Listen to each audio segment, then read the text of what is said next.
Operation സിന്ദൂറിന്റെ ഭാഗമായി May 10 പുലർച്ചെ Indian ballistic മിസൈലുകൾ ആക്രമണം നടത്തിയത് പരസ്യമായി അംഗീകരിച്ച് വീണ്ടും പാകിസ്ഥാൻ പ്രധാനമന്ത്രി. പുലർച്ചെ ഇന്ത്യയെ ആക്രമിക്കാൻ പദ്ധതിയിട്ടിരുന്നുവെന്നും എന്നാൽ അതിനു മുൻപ് ഇന്ത്യ പാകിസ്ഥാനിൽ ബ്രഹ്മോസ് മിസൈൽ ഉപയോഗിച്ച് റാവൽപിണ്ടി ഉൾപ്പെടെ വിവിധയിടങ്ങളിൽ ആക്രമണം നടത്തിയെന്നും പാക് പ്രധാനമന്ത്രി ഷഹബാസ് ഷെരീഫ് പറഞ്ഞു. ഇന്ത്യ പാകിസ്ഥാൻ സംഘർഷങ്ങളിൽ പാകിസ്ഥാനോടൊപ്പം നിന്ന ചുരുക്കം ചില രാജ്യങ്ങളിലൊന്നായ അസർബൈജാനിൽ നടന്ന ഒരു പരിപാടിയിൽ സംസാരിക്കവെയായിരുന്നു പാക് പ്രധാനമന്ത്രിയുടെ തുറന്നു പറച്ചിൽ. അസിം മുനീറിന്റെ നേതൃത്വത്തിലുള്ള സൈന്യം മെയ് 10 പ്രഭാത പ്രാർത്ഥനകൾക്ക് ശേഷം ഇന്ത്യയെ ആക്രമിക്കാൻ പദ്ധതിയിട്ടിരുന്നുവെന്ന് ഷെരീഫ് പറയുന്നുണ്ട്. എന്നാൽ നേരം പുലരുന്നതിന് മുൻപ് തന്നെ പാകിസ്ഥാനിലെ വിവിധ പ്രവിശ്യകളിൽ ഇന്ത്യ ദീർഘദൂര സൂപ്പർസോണിക് ബ്രഹ്മോസ് ക്രൂയിസ് മിസൈലുകൾ വർഷിച്ചതായി പ്രധാനമന്ത്രി വ്യക്തമാക്കി. പുലർച്ചെ നടന്ന ആക്രമണത്തെക്കുറിച്ച് മുനീർ അറിയിച്ചതായും അദ്ദേഹം പറയുന്നുണ്ട്.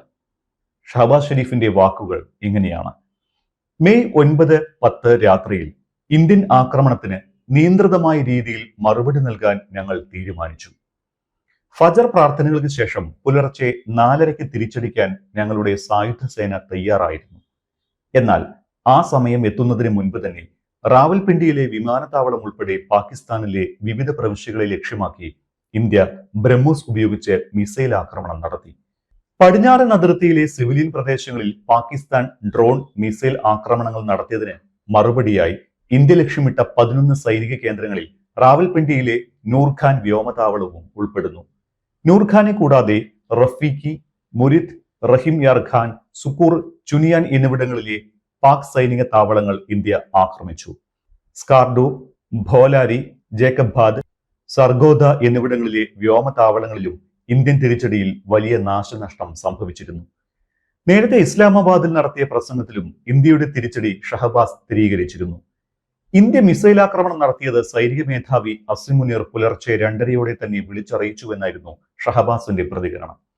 നൂർഖാൻ വ്യോമതാവളത്തിൽ ഉൾപ്പെടെ ഇന്ത്യ ആക്രമണം നടത്തിയെന്നും ഷഹബാസ് സമ്മതിച്ചിരുന്നു. അതേസമയം പാക് സൈന്യത്തിന്റെ ധാരണകളെ തകിടം മറിച്ചുകൊണ്ടുള്ള കനത്ത തിരിച്ചടികൾക്ക് റെഡ് ടീമിംഗ് എന്ന ആശയം ഉപയോഗിച്ചതായി ദി ഇന്ത്യൻ എക്സ്പ്രസ് റിപ്പോർട്ട് ചെയ്യുന്നുണ്ട്.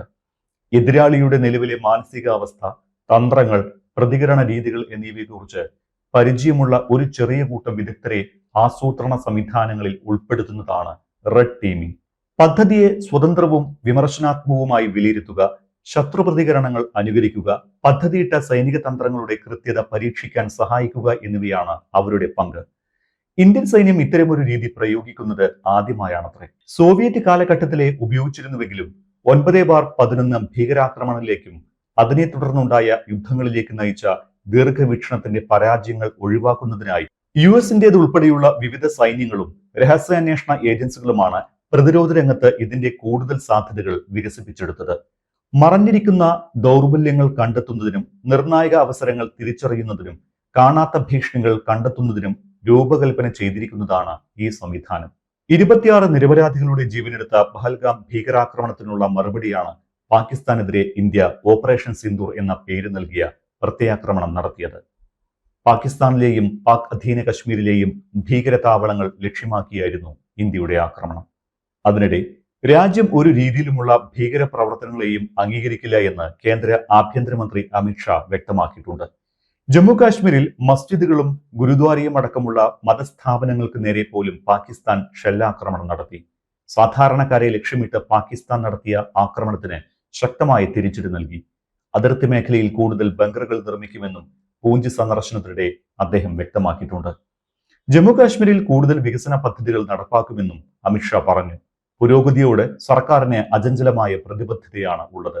ജമ്മു കാശ്മീരിലെ ജനങ്ങൾക്ക് വേണ്ടിയുള്ള വികസനം ഒരിക്കലും നിലയ്ക്കില്ല.